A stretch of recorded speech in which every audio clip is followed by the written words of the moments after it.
Mayong adlaw mga kabukid. Unsay tawag ninyo ani sa inyo ha? Ang common name ani mga kabukid, spurred butterfly pea. Ang scientific name, Centrosema virginianum. Kung naa ni sa imong uma mga kabukid, posible in the future mahimong tambok ang imong yuta. Kaya ang iyang gamot na nitrogen fixing bacteria.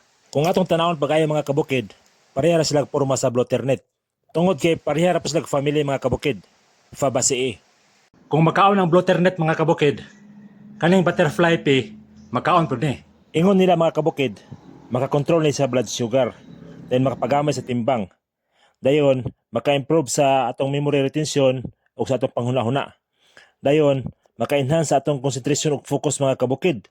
Ug i-boost pod ang atong immune system. Kung magsigilo tagkaon na ni mga kabukid, mapanalipdan ang atong baga, otok, kasing-kasing, blood vessels ug uban pang organs sa atong lawas sa pagka-damage. Pwede po nato ipatingugon mga kabukid. Ang una natong buhaton, mao ang pagkuha sa bulak. Dayon, kuhaon nato ang style. Ato na yung kuoton ang ovary, atong ibton, hasta ang filament, aron mabakyum ang ilalom. Ato na rin ibutang sa baba mga kabukid. Atong supsopon para makaproduce ang tingog.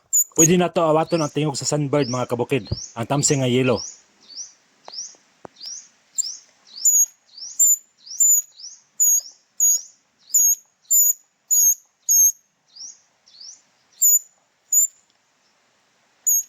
Daghang salamat sa pagtanaw ug hinaot nga nakahatan ni dugang pagtulunan sa duadon niyong panginabuhi. Bye-bye.